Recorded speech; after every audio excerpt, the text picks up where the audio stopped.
Hi అండి. Welcome back to our channel peer Kishan vlogs. Morning లేవగానే దోసపిండి అయితే చూసాననమాట. ఇది మంచిగా అయితే పొంగి మంచిగా వచ్చింది, కానీ నేనైతే చెడగొట్టేసాను మూత తీసిన తర్వాత. ఇంకా నైటే వాష్ చేసి పెట్టేసుకున్న దొండకాయలు అయితే తడిపోయినాయా లేదని చెప్పేసి అయితే చూస్తున్నాను. టీ ముందే పెట్టేశానండి. బ్రష్ చేసేసుకున్న తర్వాత ఇంకా టీ అయితే పెట్టేశాను, పక్కన పెట్టేశాను. ఫస్ట్ అయితే టీ తాగాలనిపించింది. ఈ క్లిప్ కోసం చాలాసేపు అయితే వెయిట్ చేశాను అనమాట. మంచిగా పొగొస్తూ సన్ రైజ్ పడుతూ ఉందనమాట. ఆ వీడియో అయితే నాకు బాగా నచ్చింది.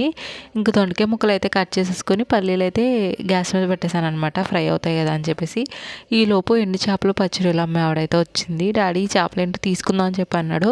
ఆవిడ సింగిల్ ముళ్ళు ఉంటుంది, చాలా బాగుంటుంది, తీసుకోండి తీసుకోండి అని చెప్పింది. కానీ అంత పెద్ద ఎండు చేపలు ఎప్పుడు మేము తినలేదనమాట, చేయడం కూడా రాదని చెప్పేసి ఇంకైతే తీసుకోలేదు. ఇంకా డాడీ అయితే ఒక 200 అయితే పెట్టి ఈ రొయ్యలు అయితే తీసుకున్నారు. చాలా ఎక్కువే వచ్చాయి. ఇంకా ఇవన్నీ తీసుకొచ్చేసి అయితే నేను ఇంట్లో పెట్టేశాను. ఈలోపు గ్యాస్ మీద అయితే ఇవన్నీ పెట్టేసుకుని వెళ్ళాను అనమాట. చట్నీకి కావాల్సినవి మినపప్పు, ఆవాలు, జీలకర్ర, ధనియాలు, పచ్చిమిర్చి, టమాటాలు అయితే వేసేసానండి. అవి మంచిగా వేగుతున్నప్పుడు కట్ చేసి పెట్టుకున్న దొండకాయ ముక్కలు అయితే వేసేసాను. ఇవి వేగేలోపు ఇంకా దోశ బ్యాటర్ అయితే ప్రిపేర్ చేసేసుకుంటున్నాను అనమాట. ఇది 2 డేస్కి అయితే వేసానని చెప్పాను కదా. ఇంకా పిండి అయితే వేరే గిన్నెలోకి అయితే మార్చేసుకున్నాను. ఉప్పు మొత్తం దాంట్లో కలుపుకుండా వేరే దాంట్లో అయితే కలుపుకుంటాను అనమాట. నెక్స్ట్ డేకి పిండి పులిపోకుండా ఉంటుంది. ఇంకా పల్లీలు అయితే మిక్సీలో వేసేసుకున్నాను. ఈలోపు దోశ బ్యాటర్ కలిపేలోపు ఇంకా దొండకాయలు, టమాటాలు మగ్గిపోయినాయి అనమాట. ఇంక ఇవి కూడా వేసేసుకుని అదన్నా చల్లగా అయిపోయిన తర్వాత మిక్సీ వేసేసుకున్నానండి. ఇంకా కొంచెం కచ్చాబచ్చాగా అయిన తర్వాత రైస్లోకి అయితే తీసి పెట్టాను అనమాట. ఇంకా మిగిలిన దాన్ని అయితే కొంచెం వాటర్ ఎక్కువ వేసి చట్నీ ఎలాగైతే చేసేసాను. ఇంకా డాడీకి అయితే వేసి ఇచ్చేసాను. డాడీకి, చెల్లి వాళ్ళకి, మా మాహికి, అమ్మకి అందరికీ వేసి ఇచ్చేసిన తర్వాత నేనైతే ఒక 2 దోశలు వేసుకుని తినేసరికి టైం అయితే 10 అయిందండి. ఇంకా నా ప్లేట్ నా చేతిలోకి వచ్చి ఆ దోశ నేను తినేసరికి 10:05 అలా అయిపోయిందనమాట. ఇంకా చక్కగా చెల్లి వాళ్ళు టీ తీసుకొచ్చిస్తే అలాగే కూర్చుని అయితే టీ తాగేసాను. ఇంకా ఈ ఫ్రాన్స్ అయితే ఉండిపోయినాయండి. ఒక నాకు ఒక 45 మినిట్స్ అలా పట్టిందనమాట ఇవన్నీ చేయడానికి. రొయ్యలేమో తక్కువ వచ్చాయి, ఈ తుక్కేమో ఎక్కువ వచ్చిందనమాట. ఇవి చేయడానికే నాకు 45 మినిట్స్ పడితే వాటిలో నరం తీయడానికి ఇంకెక్కువ టైం అయితే పట్టింది. ఇంకా డాడీ రైస్ బ్యాగ్ తీసుకొచ్చారనమాట. అది అక్కడే ఉందని చెప్పేసి ఇంకా రైస్ బ్యాగ్ అయితే పక్కకు లాక్కొచ్చేసి రైస్ అయితే కడిగి గ్యాస్ మీద పెట్టేశాను. ఒక పక్కేమో రైస్ అవుతుంది, ఇంకొక పక్కేమో చెల్లి ఆల్రెడీ ఆనియన్స్ అవి కట్ చేసేసి స్టవ్ మీద అయితే పెట్టేసిందండి.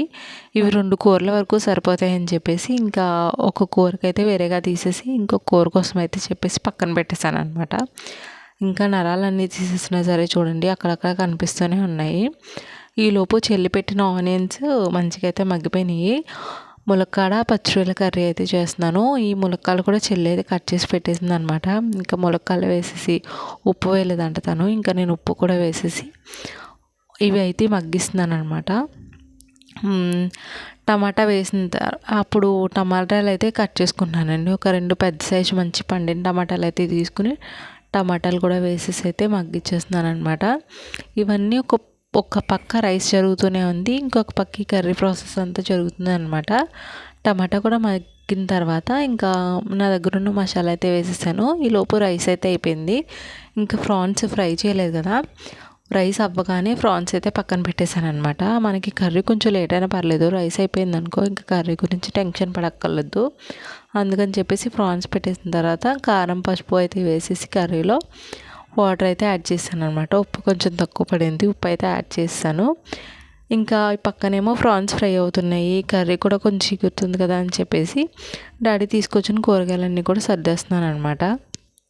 నేను ఈ కరివేపాకు, కొత్తిమీర క్లీన్ చేసేలోపు ప్రాన్స్ అయితే కొంచెం కలర్ మాడిపోయినాయి. మొత్తం మాడిపోయినాయి అని చెప్పలేను, కానీ కొంచెం కలర్ షేడ్ అయిపోయినాయి అనమాట. ఇంకా వీటిని ఈ ములక్కాడ ఇగురులు అయితే వేసేసి ఒక 5 మినిట్స్ మగ్గిన తర్వాత ఆ మసాలా అంతా రొయ్యలకి పట్టేసిన తర్వాత కరివేపాకు అయితే వేసి సర్వ్ చేసేసుకున్నాను.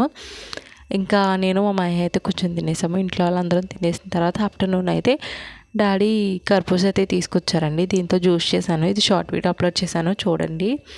ఇంకా జ్యూస్ తాగేసిన తర్వాత మా మహిని పడుకొట్టే ముందు ఈ స్నాక్స్ అయితే ఇచ్చానమాట. తను పడుకున్న తర్వాత నేను కొంచెం టీ అలాగే ఆరెంజ్ అయితే తినేసాను ఈవినింగ్.